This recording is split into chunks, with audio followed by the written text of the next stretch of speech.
Good morning बच्चों।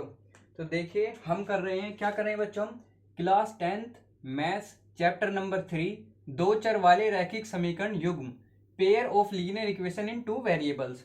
तो बच्चों हम पढ़ रहे हैं क्लास 10th का मैथ्स और चैप्टर नंबर चल रहा है हमारा 3rd और इसका करेंगे हम आज क्वेश्चन नंबर 6। तो चलिए, एक रैखिक समीकरण 2x plus 3y minus 8 equals to 0 दी गई है। दो चरों में ऐसी रैखिक समीकरण लिखें ताकि प्राप्त युग्म का ज्यामितीय रूप जो निरूपण हो वो समांतर रेखा हो या प्रतिच्छेद करता हो या बच्चों समपाती हो। हमारे पास है given the linear equation 2x plus 3y minus 8 equals to 0, right another linear equation in two variable such that the geometrical representation of the pair so formed is. Intersecting होनी चाहिए लाइन और पैरेलल होनी चाहिए और coincident होनी चाहिए। देखिए हमारे पास ये इक्वेशन दी गई है, हमारे पास इक्वेशन दी गई है 2x plus 3y minus 8 equals to 0। अब हमें इसके साथ ऐसी ऐसी इक्वेशन बना के देनी है जो पहले केस में हमारी लाइन इंटरसेक्टिंग हो, दूसरे केस में हमारी लाइन पैरेलल हो और तीसरे केस में हमारी लाइन कोइंसिडेंट हो। तो पार्ट नंबर 1 के लिए करते हैं इसका सॉल्यूशन। पार्ट नंबर 1 देखिए, अगर हमें इंटरसेक्टिंग लाइन चाहिए, इंटरसेक्टिंग लाइंस, अगर हमें चाहिए इंटरसेक्टिंग लाइंस बच्चों, यानी कि प्रतिच्छेद करती रेखा, प्रतिच्छेद करती रेखा अगर हमें चाहिए तो हम क्या करेंगे, उसके लिए हमारे पास एक कंडीशन होती है कि हमारा a1 बाय a2 बराबर नहीं होना चाहिए किसके, b1 बाय b2 के। इस कंडीशन में हम क्या करेंगे, प्रतिच्छेद करती रेखाएं पाते हैं। तो इसके अकॉर्डिंग ऐसी इक्वेशन बना लें कि दूसरी रेखा हमारे a1 by a2 b1 by b2 के बराबर नहीं आनी चाहिए। देखिए मैं जो इक्वेशन बना रहा हूं ये अपने पास से आप कुछ भी लेट सपोज कर सकते हैं, जरूरी नहीं है कि जो आंसर आपका बुक में होगा वही आपको करना है, कुछ भी आप मान सकते हैं। जैसे मैंने मान रहा है 3x बच्चों plus 2y minus 7 equals to 0। ये इक्वेशन मैंने अपनी मान ली है। एक इक्वेशन हमारे पास ये है। अब हमें करना है कंपैरिजन किसका, a1 बाय a2 का बच्चों, b1 बाय b2 का और c1 बाय c2 का। तो देखिए जल्दी से करते हैं कंपेयर। a1 की वैल्यू कितनी है, चलिए इस तरफ कंपेयर करते हैं। दूसरी इक्वेशन हमने अपने पास से मान लिया 3x plus 2y minus 7 equals to 0। हमें क्या है, a1 बाय a2 जो होगा, a1 बाय a2 जो होगा वो बराबर नहीं आना चाहिए b1 बाय b2 के। तो अपने पास से इक्वेशन बनाने पर हमने a1 बाय a2 का कंपेयर करेंगे। a1 कितना बच्चों 2, a2 कितना हो जाएगा हमारे पास 3, ठीक है। अगर यहां से हम b1 और b2 का कंपेयर करें तो b1 बाय b2, b1 हमारे पास बच्चों 3 और b2 की वैल्यू हमारे पास 2। तो यहां से हमें एक बात पता लग गया, 2 by 3 is not equal to 3 by 2। तो हम कह सकते हैं कि a1 by a2 is not equal to b1 by b2। तो इसका मतलब ये इक्वेशन हमारी ठीक है। बच्चों करना कुछ नहीं है, एक इक्वेशन तो हमारे पास दे दी है, अब हमें दूसरी इक्वेशन अपने पास से ऐसी बनाकर लिखनी है कि उसका a1 बाय a2 का कंपेयर करेंगे, b1 बाय b2 का कंपेयर करेंगे, तो वे दोनों आपस में बराबर नहीं आना चाहिए। देखो a1 हमारे पास ये है, मैंने अपने पास से a2 बच्चों ये रखा 3x, मुझे पता है 3 रखूंगा तो हमारा x की मल्टीप्लाई में वो आ जाएगा 3 बन के। तो a1 की वैल्यू 2, a2 की वैल्यू 3 हो गई। अब यहाँ पे 3 लिख रहा था तो बच्चों मैंने यहाँ पे क्या मान लिया, 2 मान लिया। तो इसका मतलब दूसरी जो हमें इक्वेशन लिखनी है ना बच्चों, बस उसमें ये चीज ध्यान रखनी है कि हमारा a1 बाय a2 बराबर नहीं आना चाहिए b1 बाय b2 के। यही हमारा पार्ट था, ये हुआ हमारा पार्ट कंप्लीट। ये हो गया हमारी क्वेश्चन नंबर फर्स्ट, ठीक है। तो ऐसी ऐसी सिचुएशन में क्या करेंगे, लाइन इंटरसेक्ट करेंगे एक दूसरे को। जब a1 by a2 is not equal to होता है b1 बाय b2 के, तो रेखाएं इंटरसेक्ट करती हैं। अब दूसरा जो हमें लेना है वो लेना है क्या, पैरेलल लाइन, समांतर रेखा। दूसरा लेना है बच्चों समांतर रेखा।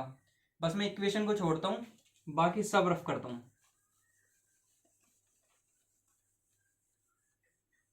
समांतर और तीसरे में कोइंसिडेंट।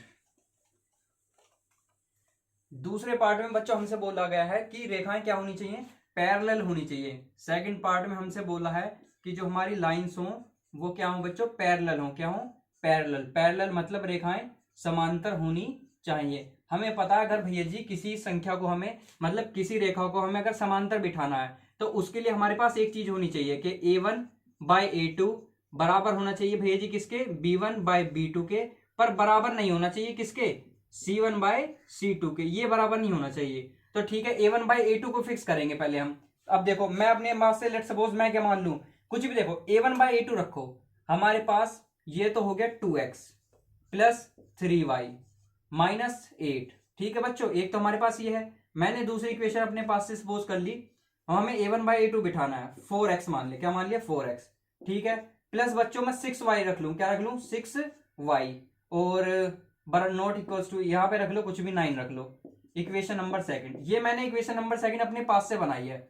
ऐसी क्यों बनाई है, क्योंकि भैया जब हम कंपेयर करेंगे तो a1/a2 की वैल्यू क्या आएगी हमारे पास, a1 की वैल्यू है भैया जी 2, a2 की वैल्यू क्या आएगी बच्चों 4, तो यानी कि 2 2 जा 4, 1/2। a1/a2 कितना है हमारे पास 1/2। भैया जी अगर हम b1/b2 करेंगे तब क्या आएगा हमारे पास, b1 की वैल्यू बच्चों हमारे पास 3, ठीक है, b2 की वैल्यू क्या हमारे पास प्लस का 6, 3 2 जा 6, ये भी कितना आया 1/2। भैया जिसका मतलब a1/a2 is equal to b1/b2, and let यहाँ पे क्या करेंगे हम c1/c2, c1 की वैल्यू कितनी है बच्चों -8, और c2 की वैल्यू कितनी है -9, तो 8/9 हमारे पास आया, 8/9 आया। तो इसका मतलब भैया 1/2 is equal to 1/2 but not equal to 8/9। इसका मतलब हमारा a1/a2 बराबर है b1/b2 के, बट इक्वल नहीं c1/c2 के। इसका मतलब भैया हमारी लाइंस क्या होंगी, समांतर होंगी, पैरेलल होंगी। तो दूसरे नंबर केस के लिए हमारे पास आंसर आ जाएगा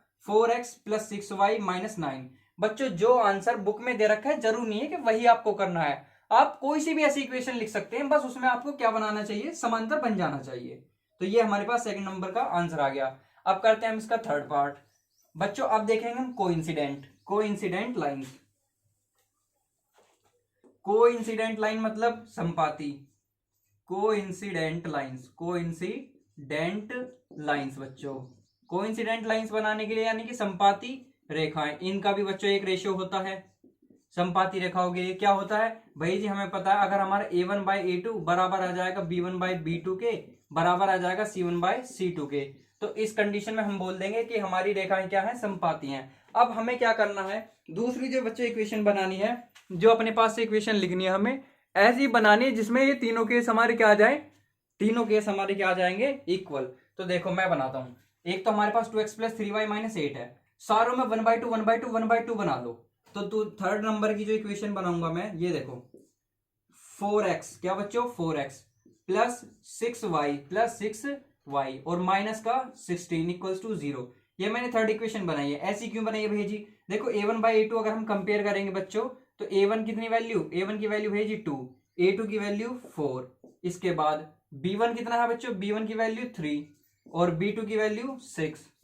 नेक्स्ट देखेंगे c1 की वैल्यू 8 माइनस का, और भैया जी नीचे है -16, तो क्या करेंगे माइनस से माइनस कैंसिल, 2 2 जा 4, 3 2 जा 6, 8 2 जा 16, तो ये हमारे पास क्या आया, ये हमारे पास आया 1/2 इक्वल्स टू 1/2 इक्वल्स टू 1/2, यानी कि हमारा बच्चों a1/a2 इक्वल है b1/b2 के, इक्वल है c1/c2 के। हेंस हमारा इक्वेशन नंबर थर्ड क्या है, वो हमारा कोइंसिडेंट लाइन बनाएंगे। क्या बनाएंगे बच्चों, कोइंसिडेंट लाइंस बनाएंगे। तो जरूर नहीं है बच्चों हमें बुक का आंसर कॉपी करना, अपने पास से हम कुछ भी आंसर बना सकते हैं। अगर वीडियो अच्छी लगे तो लाइक करो, और कुछ मोटी बुद्धि के वाले ऐसे हैं बच्चों पूरी साल नहीं पढ़ेंगे, लास्ट में इंपॉर्टेंट क्वेश्चन देखेंगे, तो उनके लिए भी मेरे पास एक गेस्ट पेपर है, वो मैं बाद में शेयर कर दूंगा आपके साथ। अभी चैनल को सब्सक्राइब कर लें और मिलते हैं नेक्स्ट वीडियो के साथ।